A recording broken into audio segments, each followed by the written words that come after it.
ஓம் ஸ்ரீ மகாபெரிவா சரணம். இன்னைக்கு கீதா ஜெயந்தி. பகவத்கீதை படித்தா ரொம்ப ரொம்ப விசேஷம். பகவத்கீதையில் மொத்தம் 18 அத்தியாயங்கள் இருக்கின்றன. இந்த 18ம் படித்தா ரொம்ப விசேஷம். 18ம் படிக்க முடியலைனாலும் குறிப்பிட்ட ஒரு சில அத்தியாயங்கள் இன்னைக்கு படிக்கலாம். 12 பக்தி யோகம். இந்த பக்தி யோகம் ஏற்கனவே நான் படித்து என்னோட இந்த சேனலில் அப்லோட் பண்ணி போட்டிருக்கேன். அதில் போய் நீங்கள் கேட்டு கூடவே படிக்கலாம். அதை தவிர 15வது அத்தியாயம் போன கீதா ஜெயந்திக்கு, போன வருஷம் கீதா ஜெயந்தி அன்னைக்கு புருஷோத்தம யோகம் 15வது அத்தியாயம் படித்து அப்லோட் பண்ணி போட்டிருக்கேன். அதுவும் நீங்கள் இதே சேனலில் இருக்குது, போய் அதோட சேர்ந்து கூட படிக்கலாம். இதெல்லாம் முக்கியமான அத்தியாயங்கள். இன்றைக்கி நான் படிக்க போகிறது 14வது அத்தியாயம் குணத்ரய விபாக யோகம். இதுதான் படிக்கலான் இருக்கேன். இப்போ ஸ்லோகத்துக்கு போகலாமா? ஓம் ஸ்ரீ பரமாத்மனே நமஹ. அத சதுர்தசோऽध्यायः குணத்ரய விபாக யோகः. ஸ்ரீ பகவானுவாச்ச பரம் பூயः பிரவக்ஷ்யாமி ஞானானாம் ஞானமுத்தமம் யஜ்ஞாத்வா முனயः சர்வே பராம் சித்திமிதோ கதாஹம் இதம் ஞானமுபாஸ்ரித்ய மம சாதர்ம்யமாகதாஹம் சர்கேபி நோபஜாயந்தே பிரளயேன வ்யதந்தி ச மம யோனிர்மஹத் பிரம்ம தஸ்மின் கர்ப்பம் ததாம்யஹம் சம்பவः சர்வபூதானாம் ததோ பவதி பாரத சர்வயோனிஷு கௌந்தேய மூதயः சம்பவந்தி யாம் தாசாம் பிரம்ம மஹத்யோனிः அஹம் பீஜப்ரதः பிதா சத்வம் ரஜஸ்தம இதி குணாः பிரகிருதி சம்பவாः நிபத்னந்தி மகாபாஹோ தேஹே தேஹினமவ்யயம் தத்ர சத்வம் நிர்மலத்வாத் பிரகாசகமனாமயம்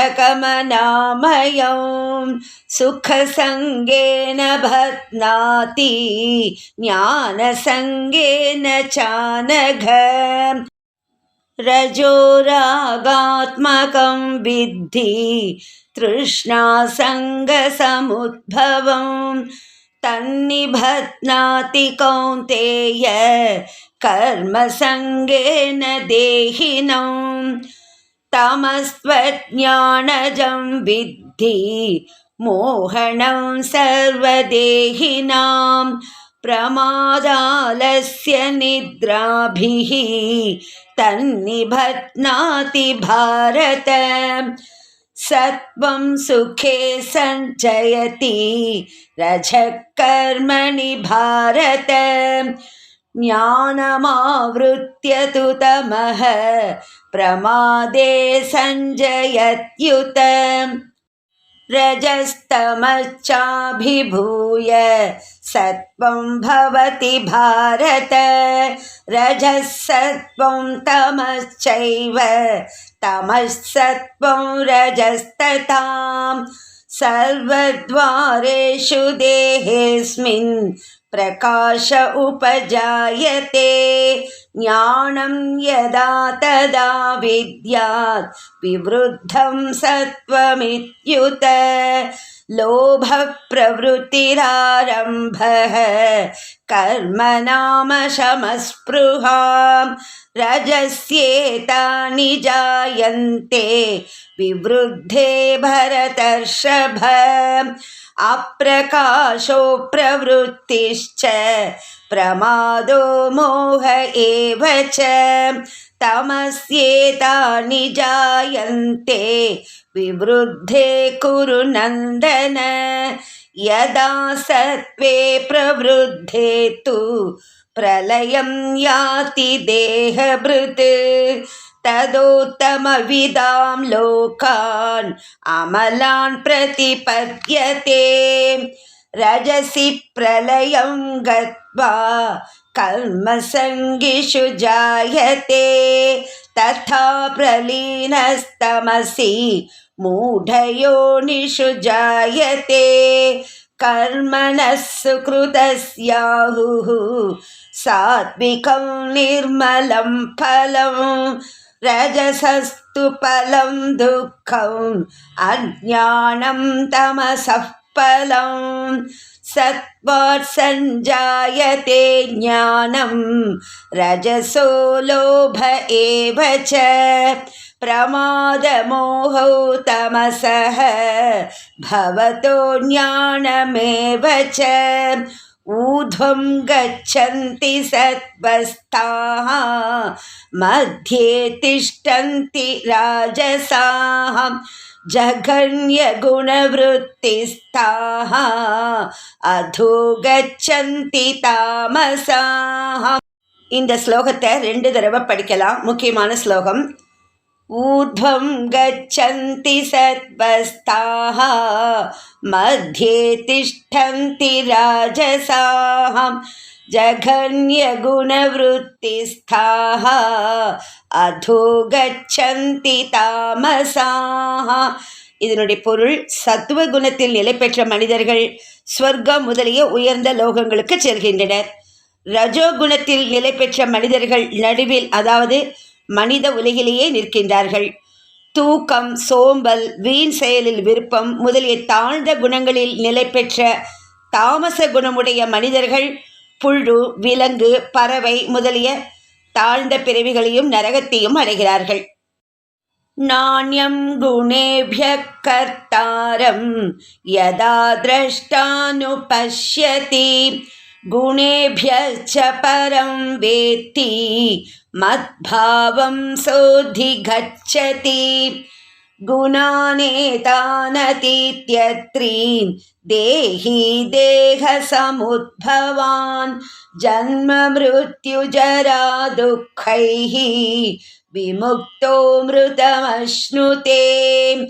अर्जुन उवाच कैर्लिङ्गै स्त्रीन् गुणानेतान् अतीतो भवति प्रभो किमाचारः कथं चैतान् स्त्रीन् गुणानतिवर्तते।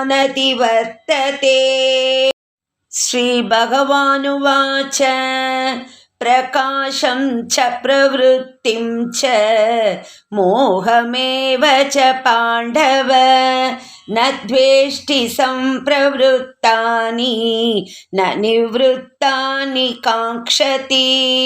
उदासीनवदासीनः गुणैर्यो न विचाल्यते गुणा वर्तन्त इत्येव योऽवतिष्ठति नेङ्गते।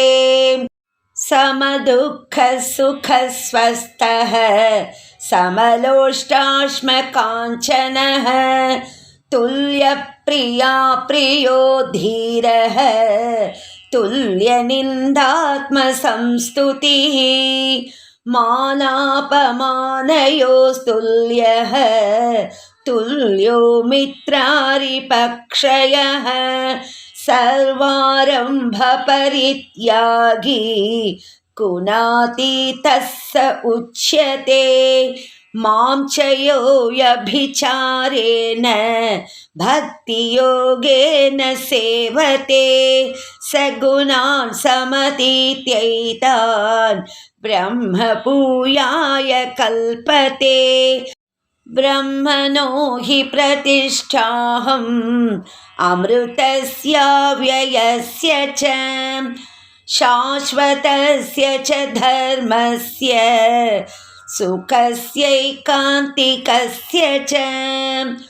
ॐ तत्सदिति श्रीमद्भगवद्गीतासु उपनिषत्सु ब्रह्मविद्यायां योगशास्त्रे श्रीकृष्णार्जुनसंवादे गुणत्रयविभागयोगो नाम 14.